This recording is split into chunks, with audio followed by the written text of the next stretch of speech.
le groupe de héros vient de réussir à sceller le Seigneur Démon. Mais même s'il s'agit d'une victoire monumentale, à moins qu'ils ne parviennent à le vaincre une fois pour toutes, le monde sera toujours en danger d'être détruit. Ils se sentent tous coupables de ne pas avoir pu mener à bien leur mission, mais leur chef leur dit qu'il y a encore de l'espoir, car il est certain qu'un jour, dans le futur, un nouveau héros apparaîtra pour perpétuer leur héritage et achever définitivement le Seigneur Démon. Plusieurs années plus tard, le groupe de rang A, Thunder Pike, est au milieu d'un raid dans un donjon public. Pendant que les deux combattants attaquent, les utilisateurs de magie commencent à lancer leurs sorts. Grâce au buff de Yuka, la supportrice du groupe, ils parviennent à abattre une hydre en un temps record. Individuellement, les membres de Thunder Pike sont déjà très forts, mais lorsqu'ils travaillent ensemble, ils sont presque imbattables, ce qui explique en partie pourquoi ils ont tant de fans. Cependant, bien qu'ils aient l'air d'une équipe parfaite à première vue, il s'avère qu'ils ne s'entendent pas aussi bien qu'on pourrait le croire. En fait, après la fin du stream, le mage rouge Yuka annonce à tous les membres de l'équipe qu'il quitte Thunder Pike avec effet immédiat. Le chef du groupe, Simon, lui demande pourquoi il veut partir, et Yuka lui explique qu'il ne reçoit pas une part équitable de l'argent de la récompense. L'argent qu'il a reçu aujourd'hui est si peu élevé qu'il devra peut-être commencer à contracter des prêts sur salaire, et c'est une situation dans laquelle il ne veut pas se retrouver. Simon tente de justifier la faible rémunération de Yuka en affirmant que ce dernier ne contribue pas suffisamment au groupe. Barry intervient pour souligner que Yuka ne participe jamais au combat. Tout ce qu'il fait, c'est brûler la durabilité de leurs objets avec ses enchantements inutiles. Yuka n'arrive pas à croire que Barry puisse qualifier ses enchantements d'inutiles, mais Barry n'est pas le seul à penser ainsi. Jimmy est le seul à défendre Yuka, mais c'est surtout parce qu'il est doué pour organiser leur flux. Camilla, elle, lui dit que s'il veut être mieux payé, il doit être plus actif au sein de l'équipe. Cependant, Yuka pense qu'elle n'a pas le droit de dire cela, puisqu'elle est essentiellement une guérisseuse et qui la protège toujours au combat. Le fait qu'il n'apprécie pas son travail est exactement la raison pour laquelle il veut quitter le groupe. Mais Simon lui demande s'il est vraiment sûr de pouvoir se débrouiller seul. Il lui rappelle que la seule raison pour laquelle Yuka est même dans le groupe, c'est parce qu'ils sont amis d'enfance et que Simon lui a fait une faveur en le laissant rejoindre Thunder Pike. Et même s'il part, ils se débrouilleront très bien sans lui. Puisqu'il pense clairement que Yuka ne mérite pas d'être bien payé, ce dernier ne va certainement pas rester dans les parages. Yuka a perdu les 5 dernières années de sa vie à soutenir ce groupe. Il ne serait jamais allé aussi loin sans son aide, mais les autres pensent toujours qu'il est inutile. Il ne leur manquera donc pas du tout. Maintenant que Yuka a officiellement quitté Thunder Pike, il se rend chez la réceptionniste de la guilde pour lui demander s'il y a du travail disponible. Elle est surprise qu'un aventurier aussi célèbre que lui soit à la recherche d'un emploi, alors elle lui demande s'il s'est passé quelque chose avec Thunder Pike. Yuka lui explique qu'il a démissionné. La réceptionniste n'a pas l'air surprise, car ce genre de choses arrive souvent. Elle tend à Yuka un formulaire à remplir pour qu'elle puisse lui trouver un nouveau groupe. Une fois le formulaire rempli, il le remet à la réceptionniste. Mais à ce moment-là, une fille se précipite vers lui pour le serrer dans ses bras. La jeune fille s'appelle Marina. Elle était l'une des élèves de Yuka lorsqu'il donnait des cours préliminaires d'aventurier il y a 6 mois, et Yuka est heureux de voir qu'elle s'en sort. Curieuse de savoir pourquoi Yuka est ici, elle lui pose la question. Lorsqu'il lui répond qu'il est à la recherche d'un nouveau groupe depuis qu'il a récemment quitté Thunder Pike, Marina ne le laisse même pas finir sa phrase. Si Yuka cherche un nouveau groupe, elle aimerait bien l'avoir à ses côtés. Son professeur bien-aimé, dans le sien, Yuka, accepte sa proposition et, quelques minutes plus tard, il est assis avec Marina et le reste des membres de son groupe pour discuter de son adhésion. Silk est ravie que Yuka rejoigne leur groupe, mais elle est surprise qu'un aventurier expérimenté comme lui veuille les rejoindre. Yuka est actuellement de rang B. Il pourrait donc probablement intégrer un bien meilleur groupe, mais cela ne le dérange pas d'être dans un groupe de rang D. Pour être honnête, il préfère même cela. Lorsqu'il était dans le Thunder Pike, il participait toujours à des missions de haut niveau, ce qui l'obligeait à acheter une tonne d'objets magiques pour se préparer, l'endettant constamment. C'est pourquoi il veut se calmer un peu et se contenter de quelques quêtes de bas niveau. Marina, Silk et Erin étant tous d'accord avec cette idée, Yuka rejoint officiellement leur groupe. Leur première mission consiste à collecter du minerai de fer magique dans le donjon de la mine Pinot. Cela fait longtemps que Yuka ne s'est pas senti aussi excité à l'idée de participer à une telle mission, et cela lui rappelle de vieux souvenirs de ses débuts en tant qu'aventurier. Yuka se souvient que ce donjon contient beaucoup de veines de minerai magique aux 6 étages. Silk lui dit qu'il a raison, mais ils espéraient éviter de combattre le boss du 5 étage. Alors, Yuka suggère qu'il commence plutôt au 4 étages. Alors qu'il pénètre dans le donjon, Marina prend les devants et utilise un bâton pour repérer les pièges éventuels. Yuka est très fier qu'elle applique exactement ce qu'il lui a appris, mais, pour l'instant, il lui demande de le laisser prendre les devants, car il a une méthode plus efficace. Marina ne comprend pas ce qu'il veut dire, car leur groupe n'a ni éclaireur ni voleur pour détecter les pièges. C'est vrai, mais Yuka possède un objet magique qui devrait être utile dans cette situation. Une lampe de détection. Grâce à un type d'huile spéciale, cette lampe éclaire les pièges pour qu'ils puissent les repérer, comme le ferait un éclaireur. La lampe est vraiment utile, mais Silk demande si Yuka peut l'utiliser, car l'huile spéciale semble très chère. Et oui, c'est normalement le cas, mais Yuka a fabriqué cette huile grâce à son alchimie, elle ne lui a donc pas coûté grand-chose. Le groupe continue à marcher dans le couloir, en évitant soigneusement tous les pièges, jusqu'à ce que Yuka arrête tout le monde. Il sent quelque chose devant lui. Il prévient les autres et leur dit qu'ils doivent se préparer à se battre. Ils se précipitent donc tous ensemble et se retrouvent confrontés à un groupe de bogles. Silk décide de prendre l'initiative et tire le premier coup pour abattre l'un des bogles. Marina se précipite pour frapper les autres, tandis que Yuka lance des enchantements physiques qui se chevauchent sur elle pour qu'elle puisse mieux se battre. En même temps, il lance un sort d'affaiblissement sur les bogles pour les désorienter. Pendant que les bogles sont désorientés, Marina passe à l'attaque et d'un seul mouvement fluide, elle parvient à les couper tous les deux en deux, ce qui la surprend elle-même. Elle se retourne pour demander à Yuka si la sensation qu'elle vient de ressentir est due à sa magie. Yuka confirme qu'il a lancé 3 types d'enchantements sur Marina pour l'aider dans son combat. Eri n'arrive pas à croire que Yuka ait pu lancer 3 enchantements en même temps et sans incantation, mais Yuka ne trouve pas cela très impressionnant. Alors, il dit qu'ils devraient continuer à avancer. Alors qu'ils poursuivent leur chemin dans la mine, il demande aux filles quelle est leur routine habituelle pour l'exploration des donjons. Marina explique fièrement qu'elles font toujours une pause après chaque étage et vérifient leur équipement, comme il leur a appris à le faire. Yuka suggère alors qu'elles se reposent un peu avant de continuer. Après leur pause, Marina et les autres vérifient que leur équipement n'est pas endommagé. Tout semble en état de marche. Ils sont donc prêts à poursuivre leur mission et à se rendre à l'étage suivant. Au 2e étage du donjon, le groupe tombe soudainement dans une embuscade tendue par un groupe de mineurs morts-vivants.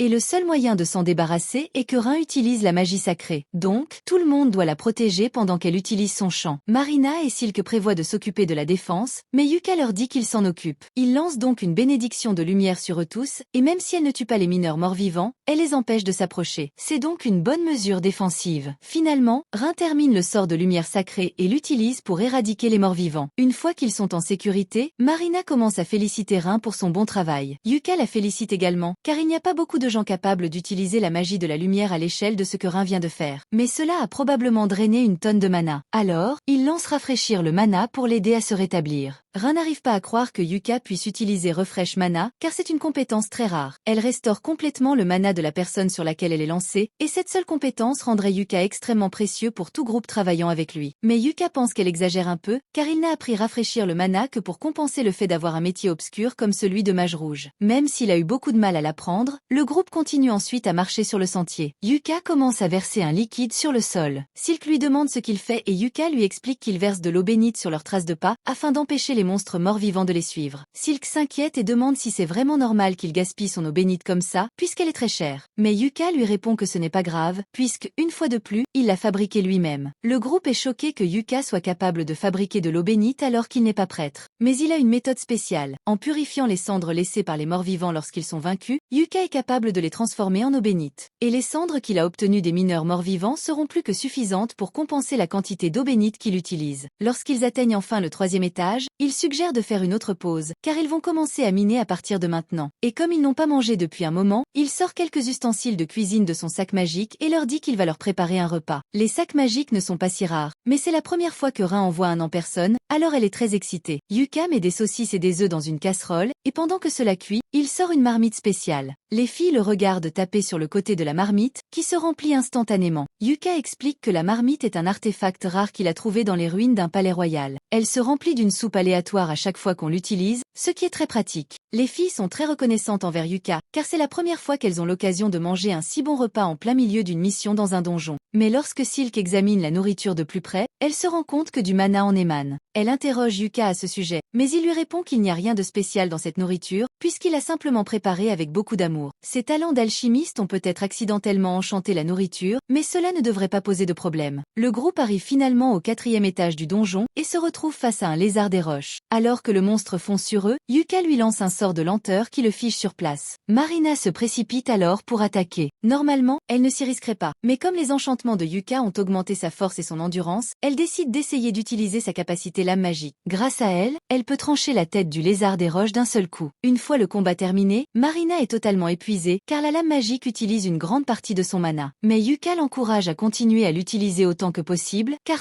le corps finira par s'y habituer. Pour l'instant, il lance Refresh Mana pour l'aider à récupérer. Quoi qu'il en soit, il y avait beaucoup de minerais magiques ici, alors Yuka commence à miner avec les filles. Après un petit moment, elles réussissent à rassembler une tonne de minerais magiques. Yuka demande si c'est suffisant pour remplir les conditions de leur quête, mais Silk répond qu'il en faut un peu plus. Malheureusement, il n'y a plus de minerais magiques à cet étage, donc leur seule option est de vaincre le boss du 5e étage et de descendre au 6e étage pour récupérer les minerais restants. Les filles n'aiment pas cette idée, car le boss du 5e étage s'appelle le crabe d'acier broyure novice, et elles ne sont pas sûres de pouvoir survivre face à quelque chose comme ça. Mais Yuka leur dit qu'elles n'ont pas à s'inquiéter, car il fera de son mieux pour s'occuper du boss tout seul. Un peu plus tard, ils arrivent dans la chambre du chef, mais avant d'entrer, Yuka sort un artefact de caméra. Rin reconnaît l'artefact et demande si Yuka a l'intention de retransmettre son combat en direct. Mais en fait, il comptait juste l'enregistrer. Il enregistre toujours ses combats pour pouvoir étudier ses erreurs plus tard. Puisqu'il va enregistrer de toute façon, Marina lui demande de le faire en direct, car elle pense que ce sera très amusant. Yuka est d'accord pour retransmettre son combat en direct, mais pendant qu'il installe, il se rend compte qu'il ne connaît pas le nom de ce groupe. Il leur demande, mais Silk lui répond qu'ils n'ont pas encore réfléchi à un nom de groupe et qu'en fait, ils ne sont même pas encore officiellement enregistrés. Puisque c'est le cas, il leur demande s'ils ont de bonnes idées pour un nom d'équipe. Marina réfléchit un instant et propose le nom Clover, un trèfle à 4 feuilles pour représenter les 4 membres, et tout le monde aime ce nom. À ce moment-là, Yuka se rend compte qu'il s'agit de la première diffusion en direct du groupe et qu'il se sentirait mal s'il était le seul à être sous les feux de la rampe. Il demande donc aux autres s'ils veulent l'aider à combattre le boss, mais ils lui répondent qu'il peut très bien le faire seul. Dans ce cas, Yuka n'a pas l'intention de se priver. Il lance les BUFGR blancs et Protector Shield sur lui-même, puis entre dans la salle du boss. Le crabe d'acier se réveille et tente immédiatement de frapper Yuka, mais ce dernier utilise ses BUF de vitesse pour esquiver, et une fois hors de portée du crabe, il commence à lui lancer des tonnes de sorts d'affaiblissement. Une fois le crabe suffisamment affaibli, il lance un sort de gravité pour l'écraser contre le sol. Le boss du crabe d'acier a été vaincu, il ne lui a même pas fallu une minute pour le faire. Yuka est donc satisfait de sa performance. Il met fin au stream, et Marina se précipite pour le prendre dans ses bras, mais elle le serre un peu trop fort, et les autres lui demandent de lâcher prise avant que Yuka ne se retrouve en chaise roulante. Après s'être assuré que son dos va bien, Yuka dit à tout le monde qu'ils doivent ramener le corps du crabe d'acier à la guilde pour qu'ils puissent en vendre les morceaux. Ils rangent le tout dans son sac magique, ce qui est très utile puisqu'ils n'auraient jamais pu le transporter eux-mêmes. Jusqu'à présent, Yuka a été indispensable à leur groupe, mais Silk pense qu'il n'est pas juste qu'ils dépendent constamment de lui. Yuka suggère que la prochaine fois qu'il y aura un combat contre un boss, tout le monde puisse y participer afin d'acquérir de l'expérience. Les filles apprécient cette idée, mais pour l'instant, elles doivent encore ouvrir le coffre au trésor qu'elles ont gagné en tuant le boss de l'étage. Elles y trouvent une tonne de minerais magiques, ce qui leur évite d'avoir à miner à nouveau.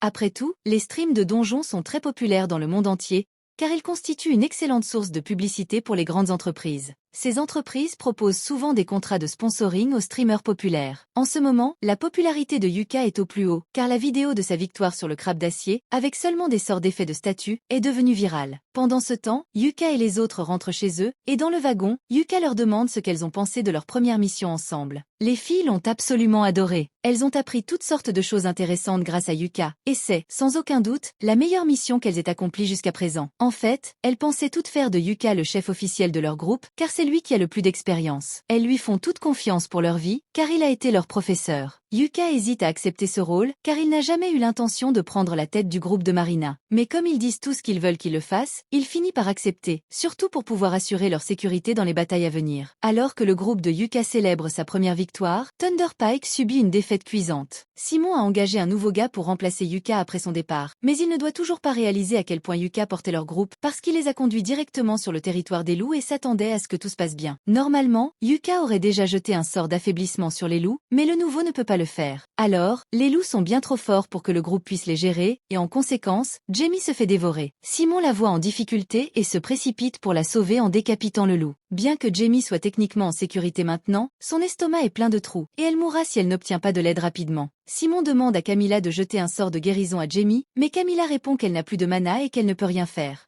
Ce n'est pas comme s'ils avaient un guide qui pouvait lancer un sort de restauration du mana, n'est-ce pas? Le groupe se met à l'abri, et Simon administre les premiers soins pour essayer de garder Jamie en vie pendant que le mana de Camilla se recharge. Il demande si quelqu'un a une potion de soin, et le nouveau, Cork, en a une. Mais il n'a pas envie de la donner à Simon, qui lui a clairement fait comprendre qu'il devait acheter son propre équipement avec son propre argent. Simon lui dit que ce n'est pas le moment de s'inquiéter pour l'argent alors qu'un de ses coéquipiers est sur le point de mourir. Alors, Cork donne à Contrecœur la potion de guérison, et Simon la donne à Jamie. Thunder Pike est vraiment dans une spirale descendante ces derniers temps, mais d'un autre côté, tout va bien pour Yuka. Les filles et lui sont assis au bar pour fêter l'événement. Et même si la récompense pour leur quête n'était pas très élevée, le corps du crabe d'acier était en bon état, et la guilde a donc payé un bon prix pour l'obtenir. En parlant d'argent, Yuka demande à Marina et aux autres quel système ils utilisent pour partager les gains du groupe. Ils lui répondent que Silk gère habituellement tout l'argent du groupe et que chaque membre reçoit une allocation fixe.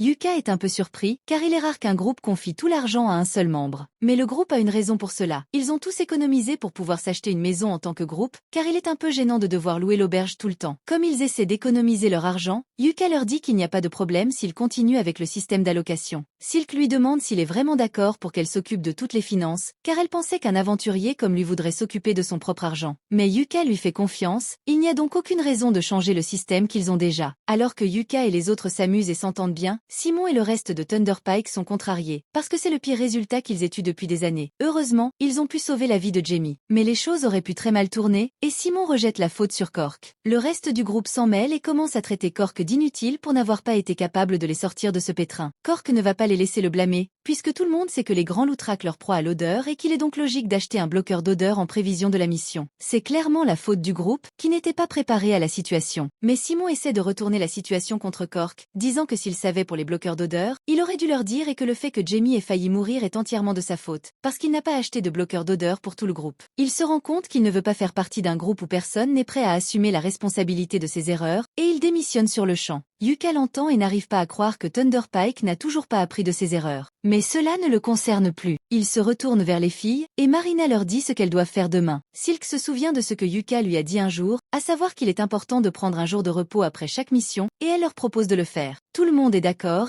puisque Yuka aura un jour de congé, il décide de faire quelques courses. Il doit se réapprovisionner en potions et en parchemins. Il doit encore transformer les cendres de morts-vivants qu'il a récupérées en eau bénite, afin de reconstituer son stock. Comme il va être occupé pendant un certain temps, il propose qu'ils se retrouvent tous ici à la fin de leur pause. À ce moment-là, Marina remarque que les meilleurs moments de la journée sont diffusés dans le Dungeon Stream, et que le combat de Yuka contre le crabe d'acier est en première position. Il est choqué, car il l'a mis en ligne il y a seulement quelques heures, mais il a déjà plus de 5000 spectateurs, et ça continue d'augmenter. Les gens trouvent vraiment intéressant que quelqu'un qui a un travail obscur comme celui de M Rouge ait pu mettre à terre un crabe d'acier sans même avoir besoin de le toucher. Les annonceurs disent à tout le monde de garder un œil sur Yuka et son groupe Clové, parce qu'il pourrait bien devenir le meilleur groupe du monde. Simon et les autres membres de Thunder Pike voient également le flux de Yuka, et ils sont tous incroyablement jaloux que Yuka se débrouille bien sans eux. Mais ils refusent toujours d'admettre que Yuka a peut-être été plus utile pour eux qu'ils ne le croyaient. Thunder Pike aura toujours une bande de détracteurs, mais il semble qu'il y ait quelqu'un d'autre qui déteste Yuka à distance. Il semble furieux que Yuka se sente à l'aise avec son nouveau groupe.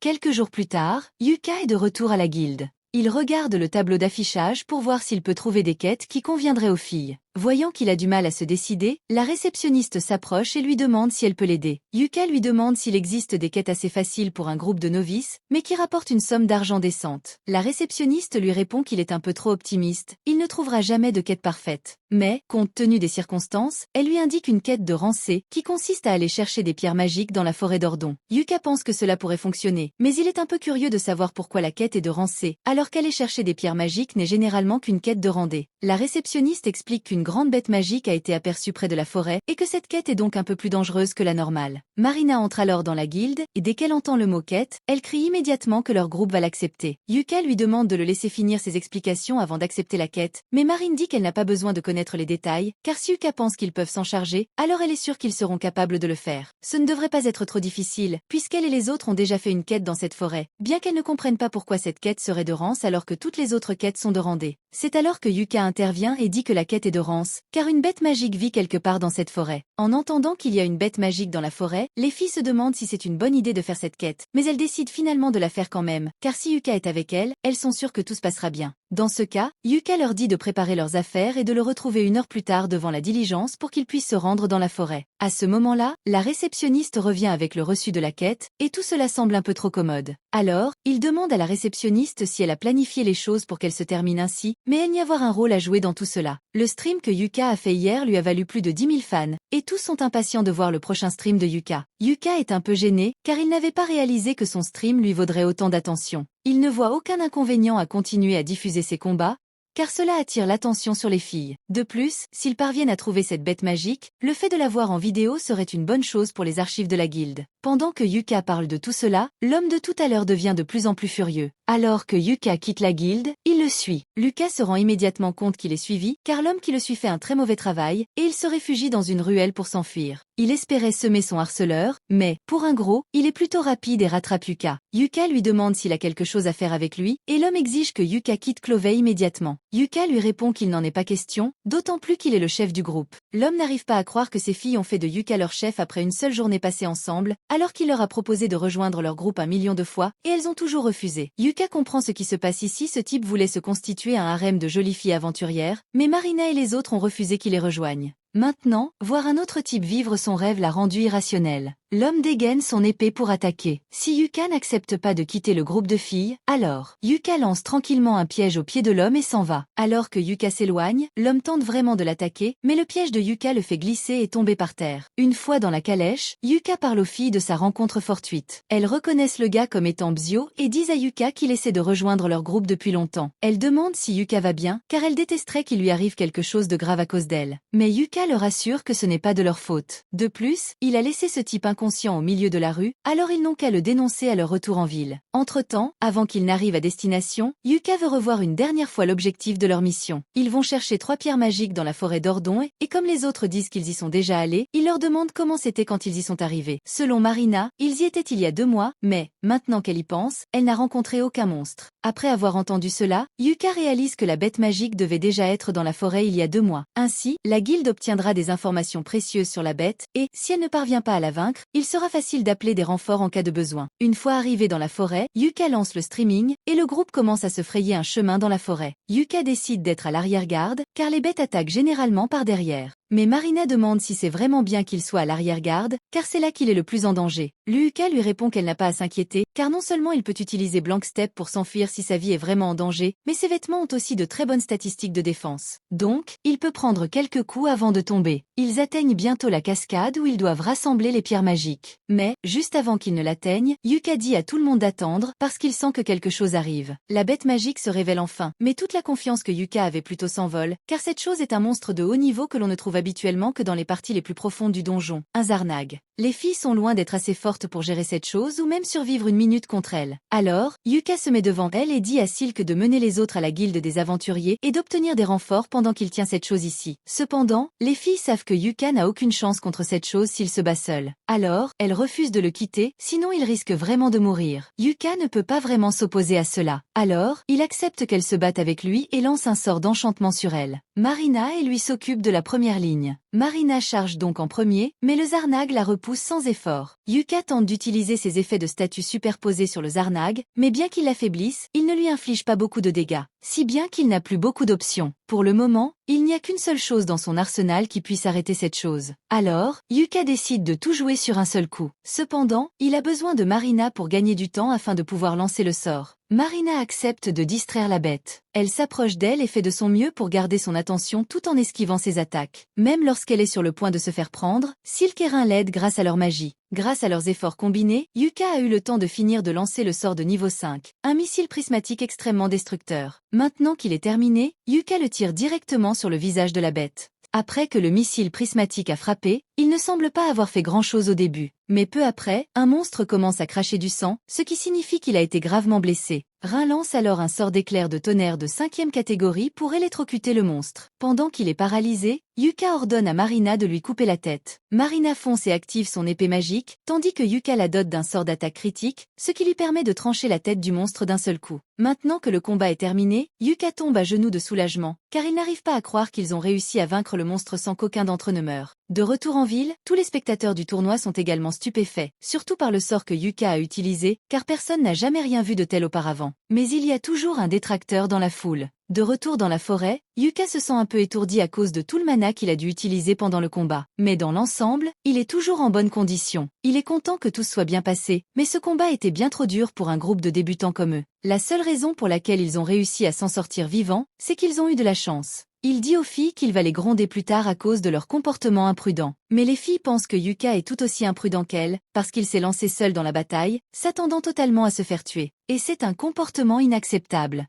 Yuka ne peut pas nier qu'il était prêt à se sacrifier. Alors, il fait un compromis et dit qu'ils pourront tous parler de leurs griefs plus tard. Pour l'instant, ils devraient probablement se laver, car ils sont tous couverts de sueur, et Marina est couverte de sang. Pendant que les filles se baignent dans la rivière, Yuka commence à installer le camp, ce qui lui rappelle de bons souvenirs d'il y a 6 mois. À l'époque, Yuka était chargé d'entraîner l'équipe de Marina, et il était impressionné par la façon dont les filles s'adaptent au travail d'aventurier. mais il y avait quelques points à améliorer. Marina était un peu maladroite, Silk était trop prudente, et Rin était vraiment timide. Malgré tout, au vu de leur performance, si cela ne tenait qu'à Yuka, il leur aurait donné leur licence d'aventurière à l'instant même. Plus tard dans la nuit, les filles avaient monté leur tente, préparé du bois de chauffage et mis en place des alarmes en cas d'attaque de monstres. En les regardant travailler, Yuka éprouvait un sentiment de fierté, car il savait qu'elles deviendraient de grandes aventurières à l'avenir. Mais il n'aurait jamais pu imaginer qu'elles finiraient par rejoindre leur groupe. Quelques jours plus tard, le groupe est de retour à la guilde, et il semble qu'ils aient été convoqués pour rencontrer le maître de la guilde. Ce qui rend les filles un peu nerveuses. Elles demandent à Yuka si cela signifie qu'elles ont des ennuis, mais il pense que cette réunion concerne probablement le monstre qu'elles ont vaincu. Une telle mission aurait dû être classée au rang B, mais pour une raison ou une autre, elle a été classée au rang D. Une enquête s'impose donc. C'est alors que le maître de guilde, Ben Wood, entre. Les filles sont tellement intimidées par sa présence qu'elles se mettent immédiatement au garde à vous. Il s'approche de Yuka et lui demande de s'expliquer. Mais Yuka n'a rien fait de mal et dit à Ben Wood qu'il a déjà fourni toutes les informations pertinentes dans le rapport qu'il a rédigé pour la guilde. Ben Wood ne se contente pas d'un rapport objectif, il exige une explication détaillée. Mais avant qu'il ne discute de quoi que ce soit, Yuka demande à Ben Wood d'arrêter de jouer les durs à cuire, car cela effraie les filles. Marina tente d'empêcher Yuka de parler au maître de la guilde avec autant de désinvolture, car il s'agit d'une personne très puissante. Mais le maître de la guilde respecte beaucoup Yuka, et il n'y a donc pas besoin de formalité entre eux. Ben Wood dit à tout le monde qu'ils peuvent s'asseoir. Il sait déjà ce qui s'est passé dans la forêt, mais il veut savoir ce que Yuka pense de toute cette situation. Yuka lui dit qu'il soupçonne qu'il s'agit d'un débordement qui a provoqué l'apparition d'un monstre plus fort que d'habitude, de plusieurs niveaux. Ben Wood est d'accord avec la conclusion de Yuka et demande immédiatement à son secrétaire de lancer une enquête d'urgence pour faire toute la lumière sur cette affaire. Yuka et Ben Wood semblent comprendre la gravité des débordements, mais Marina n'a aucune idée de ce que c'était et demande à Yuka de lui expliquer. Yuka lui explique qu'un débordement est un phénomène qui se produit lorsqu'un catalyseur fait sortir les monstres du donjon. Habituellement, les monstres qui vivent dans le donjon sont liés par le mana qui circule dans le sol, mais il arrive que ces entraves soient brisées, ce qui permet aux monstres de s'échapper du donjon et de terroriser les environs. Cela pourrait également être la preuve d'une possible ruée vers le donjon dans un avenir proche. Les filles ont entendu parler des débordements de donjons et du chaos qu'ils peuvent provoquer en traversant les villes comme une traînée de poudre. Si des monstres aussi puissants que Sisarnage apparaissent déjà, elles n'ont plus beaucoup de temps devant elles. Ben Wood a l'intention de mener une enquête approfondie pour assurer la sécurité de la population, mais avant cela, il s'excuse sincèrement auprès des jeunes filles de les avoir mises en danger. Les filles lui répondent qu'il n'a pas à s'excuser, puisqu'elles s'en sont toutes sorties vivantes. Mais si elles n'avaient pas eu Yuka avec elles, elles auraient été perdues. Cela dit, même si Yuka a fait le plus gros du travail, la retransmission en direct a prouvé que les filles sont de bonnes combattantes. Pour les remercier d'avoir si bien combattu Arnag, Ben Wood a l'intention de toutes les promouvoir au rang B, bien que cette promotion dépende de l'aide de Yuka, qui est de rang A. Yuka ne comprend pas de quoi Ben Wood parle, puisqu'il n'est que de rang B, mais c'est alors que Ben Wood l'informe qu'il va lui aussi être promu. Tous ceux qui ont regardé la retransmission en direct ont vu le sort de missile prismatique de haut niveau utilisé sur le Zarnag. Il est donc évident que Yuka mérite une promotion, et à partir d'aujourd'hui, il sera désormais un aventurier de rang A. Yuka et les filles descendent ensuite prendre un verre et se féliciter mutuellement de leur promotion. Alors qu'elles sont toutes ensemble, Yuka sort le sac de pièces qu'il a reçu en récompense de leur quête et le donne à Silk pour qu'elle le compte. Silk ouvre le sac et est choquée, car elle n'a jamais vu autant de pièces d'or au même endroit. Yuka explique que même si la quête était à l'origine de rang D, en raison de sa difficulté, elle a été traitée comme une quête de rang B, ce qui fait que le gain est beaucoup plus élevé qu'il ne l'aurait été autrement. Silk pose toutes les pièces sur la table pour pouvoir commencer à compter, mais elle remarque alors un morceau de papier au fond du sac sur lequel figure le nom de Yuka. Elle lui donne le papier, et Yuka l'ouvre. Il s'avère que c'est un mot de Ben Wood s'excusant pour tout ce que Yuka a dû endurer, et il y a aussi une pièce de platine à l'intérieur comme petit bonus pour Yuka. Les pièces de platine sont très précieuses, alors Yuka les ajoute au fond du groupe.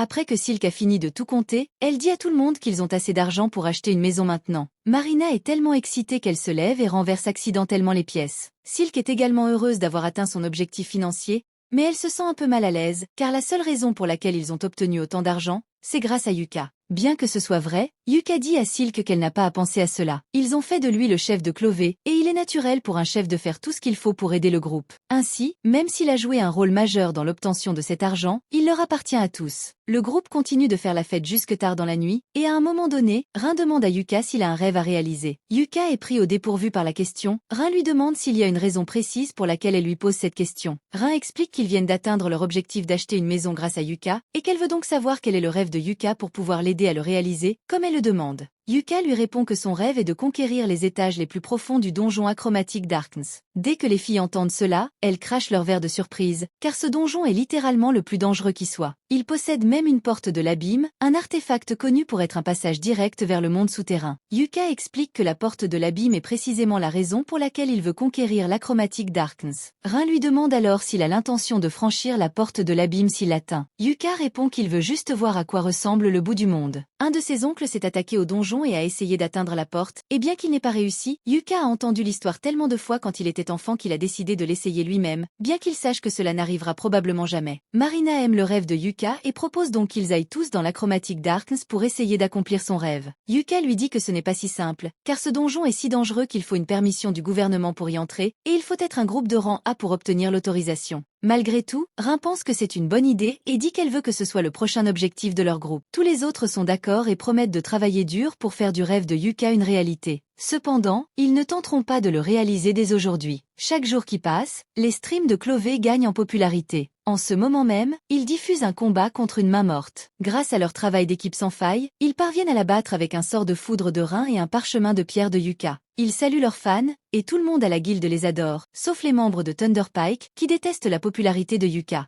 Barry pense que Yuka n'est impressionnant que parce qu'il fait partie d'une équipe de débutants, mais Simon a entendu dire que Yuka a récemment été promu au rang A. Alors, il pourrait bien être aussi bon. D'ailleurs, la popularité de Yuka n'est pas leur plus grande préoccupation en ce moment. Ces derniers temps, Thunder Pike ne cesse d'échouer dans ses quêtes, et Simon pense que c'est parce que tous les nouveaux employés qu'ils engagent finissent par être des crétins inutiles. En fait, aucun d'entre eux ne reste plus d'un jour dans les parages. Mais ce n'est pas parce que quelque chose ne va pas dans leur équipe, n'est-ce pas? En parlant de leur équipe, Simon demande pourquoi Jimmy n'est pas là. Camilla explique que Jimmy n'était pas d'humeur à boire un verre. Simon est furieux, car depuis la mission où Jimmy s'est fait déchiqueter par un loup, elle ne cesse de ralentir l'équipe. Quant à Jimmy, elle s'est enfermée dans sa chambre et regarde les vidéos de Yuka en boucle depuis des heures. Les autres membres de Thunder Pike commencent à se rendre compte que Yuka a peut-être été plus utile qu'ils ne le pensaient. Puisque la raison pour laquelle Yuka a démissionné était sa faible rémunération, il pourrait simplement augmenter un peu sa part. Et comme Jimmy n'a pas fait grand-chose ces derniers temps, ils peuvent réduire son salaire à sa place. Quelques heures plus tard, Yuka et les autres retournent à la guilde pour rapporter le succès de leur mission.